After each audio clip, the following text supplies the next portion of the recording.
What is up, people of all different types of ages, races, genders, and yes, even you other species out there watching this video. My name is Om3gaPro, and there is somebody with me here today to talk about some exciting Dragon Ball Xenoverse stuff. You guys probably know him, but I'm just going to let him introduce himself regardless. What is good, everybody? Rhymestyle here, and as Omega said, we are going to talk about some awesome Dragon Ball Z stuff. So whether you're watching this video from Germany, China, Japan, Mars, or any planet in the universe, we are going to tell you some awesome stuff, I think, maybe possibly. I don't know.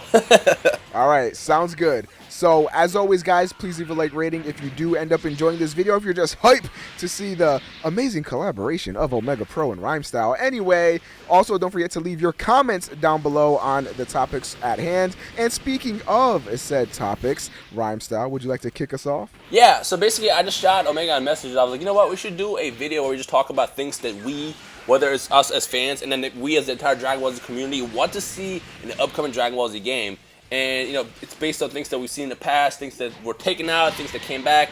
And I just kind of want to get, you know, both our ideas into one video. And, of course, we want you guys as well. So at any point in this video, when you hear us talk about anything, feel free to chime in below in the comments section below. But what are some things that you really want to see the most in this upcoming Dragon Ball Z game? What I really want to see. Now, I know Xenoverse, or Dimps rather, is taking great strides to make this game a masterpiece. They've said it before. They said that this game is going to be a masterpiece, and they're assuring us of this. I'm still a little skeptical, but one thing that I would actually really like to see is for them to really go wild on the story mode here with the created characters, because they're saying that you get to intervene with the entire Dragon Ball universe, do, you know, like change everything, take everything into your own hands. I really want them to capitalize on that. I don't want it to be like, okay, you get to fight with Goku and fight Frieza or something together or some bullshit. Like, I really want them to be like, okay, because this one event happened, now Cell comes back even stronger, or, you know, just some crazy shit. I want them to really go into what if territory in Dragon Ball Z, because I feel like a lot of the Dragon Ball Z games just play it by the books and they stick to what we already know in Dragon Ball Z, and that's fine. And especially if you throw in your own character, it's going to really throw a lot of things into the mix that we've never gotten before. But I really want to see them take full creative control and really try something new and crazy with the story mode in Xenoverse. You just literally just nailed it right in the head, because I was going to say the exact same thing. Because the thing about Dragon Ball Z games is in the past is every time a new Dragon Ball Z game comes out, it's like we play it, you know, we relive the story, and we like it. But something that always lacks is this, like, that breath of fresh air. And that's what excites me the most about Xenoverse, is the fact that it's actually a breath of fresh air this time. Because it's the story that we kind of know, but it's different. Everything's different. Because the thing I was talking about in a couple videos ago with Thundershot was, like, when Trunks came back to the regular time, his time traveling actually screwed everything up and then created 2 more androids. So the great thing about Xenoverse is in the story, that happens all throughout the entire series. All throughout the series. Every time time traveling is done, something happens. Like, for example, we saw in the, this is not really a spoiler because that kind of showed it in the trailer, but we saw it in the trailer that when Goku was fighting Raditz, Piccolo's special beam cannon hits only Goku. So, like, what happens? Like, what do you do there? Like, what's the time split, whatever you want to call it, what happens in that exact moment to fix that, and how does that affect the rest of the time frame? And that's what I'm excited about the most about this game, is the what if. Because the thing we all like as Dragon Ball Z fans is we love the what if stuff. Everybody keeps asking, is there going to be what if characters? We don't know yet, but we do know we have a what if story, a big, massive what if story, and that's probably at the top of my list. Yeah, definitely. And I mean, what's even more important than what if characters, in my opinion, is having your own character and multiple of that said character. So you want a Saiyan? Go ahead. You want an Earthling? Go ahead. You want a friggin' Namekian? Go ahead. It doesn't matter. Like, they're really throwing this game into your own hands and really making it your own Dragon Ball Z game instead of placing all these restrictions on you like so many of the other games did. Yeah, let's be real now. We all know, everybody's watching this video, including me and Omega myself. Me, Omega, myself. Wow. All of us in this who are watching this video right now, whether it's participating or you're watching it, have done this at one point, but we at some point tried to go Super Saiyan as kids. Like, we all, as growing up. As kids? What the hell? I tried just yesterday. Yeah, I still do it today. Like, the fact that we actually get to be Dragon Ball Z characters right now. We get to actually have ki. We get to actually use our powers to change. Like, we basically get to live the Dragon Ball Z experience, and that's just the most exciting part about this game. Like, oh, I just want a Super Saiyan God just talking about this. Yeah, man. Like, I'm very excited. What other things did you want to see in Xenoverse? You know, the other thing that really excites me is the return of actual combos and skill. Because so to those who don't know, after Tenkaichi came out, the reason why Tenkaichi was after Tenkaichi, I mean, the reason why they started dumbing games down was because people complained that they were too tough. So Tenkaichi 3 to me is my favorite Dragon Ball Z game because it required true skill and you could get really, really good at it. And I remember back in college, me and my roommates used to just like not talk to each other for weeks because we would just fight each other and just like, you know, someone beat somebody and then we just wouldn't, you know, we'll go days without talking to each other. I want that to return. I want that epic tournament competition to come back, and the fact that they're actually giving us a level of skill in this game excites me the most as well. Because like, I played the beta only for 27 hours, but there were people who got really, really good at it, and the fact that I couldn't beat them made me just like more hungrier for this game. Yeah, man, that sounds really awesome. I know a lot of people were saying that they're trying to implement a lot of the depth that like Budokai 3 had, but in a Tenkaichi style game. Yes. And it looks really, really cool so far. From what I can understand, I haven't played it yet, but you know, hopefully with this upcoming beta, I'll get a full taste of it and I'll actually see for myself how in-depth this game can actually get. But from what I can tell with all the customization, the way you need to put in your supers and all that other stuff, it looks like you're really, really going to be able to strategize and even counter your opponent with some counter picks, just like in your everyday standard fighting game, which for a lot of people, especially the ones that have been around my channel for a long time, know my main issue with a lot of these anime games is that they're just a little bit too casual. Like, I understand that every Dragon Ball Z fan isn't going to want to hop in here and play Ultra Street Fighter, you know, and I understand that, and I don't want that in a Dragon Ball Z game, but at least some depth. Make me feel like I'm stimulating my brain when I'm playing this game, as opposed to something like Battle of Z, where I'm pressing circle all day or some shit. Like, I just want to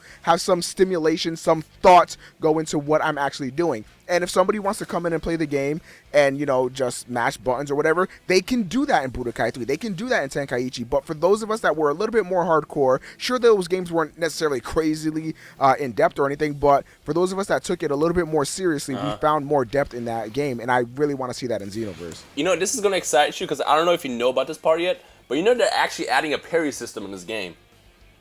Are you serious? Yes, just to those who don't know what parrying is in a fighting game is we can basically cancel out an opponent's move. The most famous parrying is actually occurred in Street Fighter Third Strike between Daigo and Justin Wong when Daigo parried Chun-Li's special attack. Evo 137, look it up if you don't know what that is. But I saw a video of them actually showing the parry, and the way it works is the way, as soon as you get hit, if you time it right, and I think if you hit L1, you can actually cancel that attack. Of course, it's only with melee attacks, but still, it's pretty cool that they're adding that kind of advanced factor of combo-ness, whatever you want to call it. Like, that is just, oh my god, I don't even know what to say. Rhymestyle is about to turn Super Saiyan talking about this. One thing I also want to see, there was one, it was totally stupid, and honestly, if it wasn't in the game, I wouldn't even care. But there was one thing that you can do in Raging Blast 2 that I fucking loved. Okay, so if somebody was using a Kamehameha or any sort of blast move, and you were blocking, and if you timed it sort of correctly, once the blast hit you and you flicked the stick to the left or right, it would actually trigger this little cutscene where you would just smack the blast out of the way, and it was awesome, and it felt so cool to do it, and I just want to see that back. Like, it's just one of those like cosmetic things that I don't really care about that much, but it was just something that was like, all right, that's really cool. And every time I did it, like, I always got comments on YouTube, or if I was streaming, people were like, oh my god, how'd you do that, and I never told anybody because I wanted to be the only motherfucker that can smack Kamehamehas out of my face. And but now you guys know, of course, and it is so awesome, and I want to see that return. Yes. And yeah. I do want to ask you is what is something that you don't want to happen in this game at all? I don't want them to pander too much to the casual side or pander too much to like DLC content. Now, I do want to see DLC content because I want this game to be supported afterward, because obviously, you know, they got to bring this game out somehow. Right. And I would like to see some additions to it afterward, but I don't want it to be something like, for example, with Storm 3 and Revolution and stuff, I can see them sort of going down this path of where they're selling all these skins and all these costumes. I just don't want them to go down the path of actually, like, putting in essential characters into this. Like, I can see if, for example, they didn't have time to implement, like, GT characters, and then they made, like, a GT character pack for maybe $10 or something that got you all GT characters. That'd be pretty cool, but I don't want them to be like, all right, 2 weeks after the game comes out, pay us $5 and you can get Omega Shenron or something. I don't want to see them do that. A lot of fighting games are doing that. It's becoming very popular, and gaming in general, DLC is really taking a strong hold of the gaming industry right now, and I don't want to see Namco Bandai or Dimps fall too heavily under that. I completely agree, because one of my biggest complaints, well, that's not my biggest complaint of Battle Z, but one of my complaints of Battle Z was the fact that they did it with Vegito and Bardock. And on top of That was stupid. on top of that, it was exclusive to Japan only, so like the rest of us folks across the world could not actually get those characters until months after the game came out. And by then I didn't even play it anymore, so I actually never downloaded Bardock and Vegito in my game. So I completely agree with that. I think that's the only thing that I really don't want to see, because I got to play the beta last weekend, and everything that I witnessed in the beta I liked. I will say one thing though. Well, actually no, I'm not gonna point that out because it was the alpha. There's a couple things that I noticed in alpha that I'm hoping that they fix in the main version of the game, but then I don't want to be the one complaining about alpha gameplay because it's an alpha. It's obviously an alpha for a reason. So everything that I've seen so far in the beta, I'm excited about, so I'm good. But as far as what I don't want to see is exactly what Omega said.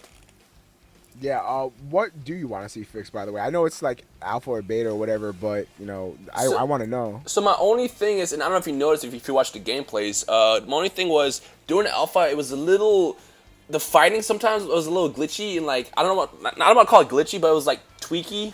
Yeah, like was it almost like losing frame or? It wasn't losing frames, it's just the characters were just kind of tweaky.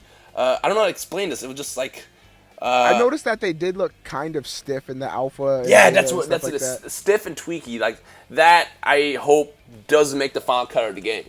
Now again, I don't want to kind of point that out and be that guy like, hey, that part sucks, because you know it is the alpha for a reason. Because remember, folks, this is the alpha version of the game, not the beta. People call it the beta because the beta is a more familiar term, but it was the alpha in terms of gameplay. So I just hope that small things like that they fix, which I'm pretty sure they're going to fix. Yeah, I mean, something like that, I'm sure could be fixed really, really easily, especially because we don't know when Xenoverse is coming out. It could be coming out, you know, early next year or late next year. It could be coming out literally at any point. Yep. But I'm sure that's something that Dimps would be paying attention to, especially considering the fact that they're really putting a large shadow on themselves in saying that this game will be a masterpiece and making all these promises and stuff. Now, other Dragon Ball Z games certainly got hyped up in the past, but they never once said that the game they were going to give us was a masterpiece. Yeah. So I'm shocked. Yeah, they actually went out of their way to say whoa, Battle Z. They actually went out of their way to say Xenoverse is like their baby. Like, I actually have friends at Bandai Namco, and they told me that they have never dedicated this many resources into building a game out. So that tells you something. That tells you how focused. That tells you how excited and how they themselves are about this game. So I'm actually very confident that, you know, although we have our favorites, Budokai 3 and Tenkaichi 3, I honestly feel like that Xenoverse is going to be the next game that's going to be put in that list of favorites. I really do hope so, man. It's been a while, almost an entire generation without a real solid Dragon Ball Z. I think Raging Blast 2 was the last good one we had. And then after that, they just all went down to hell. But even still, Raging Blast 2 still lacked a certain depth in not only the combat, but in game modes in general, and also characters. The main reason why a lot of people can still play BT3 after all this time is because of the insane amount of characters, the gameplay depth, and just everything you can do in that game. And it was just really something new. Whereas with BT3, or not BT3, Raging Blast 2, you had the Galaxy mode that you can do. And once you beat that, I mean, you really don't have anything else because the game is relatively shallow once you you know, get down to it. Yep. I'm pretty confident that Xenoverse is going to be that game that we're going to still play in 2 years. That is a big claim. I will hold you to that. I hope I'm still playing that game in 2 years. Yeah. If not, Xenoverse 2. I don't know. We'll see. But I think, you know, I don't know. What do you guys think? To those who are watching this, let us know in the comments below based on what you've seen in gameplay videos and the things that we talked about in the videos. Let us know in the comments below what you guys want to see, what you don't want to see as well. And, you know, we'll interact with everybody in the comments as well and just go from there. All right, so we wanted to thank you guys so much for watching. Again, if you did enjoy this video, please leave a like rating. If you're watching this on my channel, feel free to go check out Rhymestyle's channel. Of course, that will be linked in the description.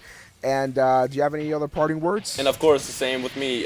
Make sure you check out Omega's channel. I will link it in the description below. Go to his channel and punch that subscriber button, because just pretend the subscribe button is Frieza and punch Frieza in the face.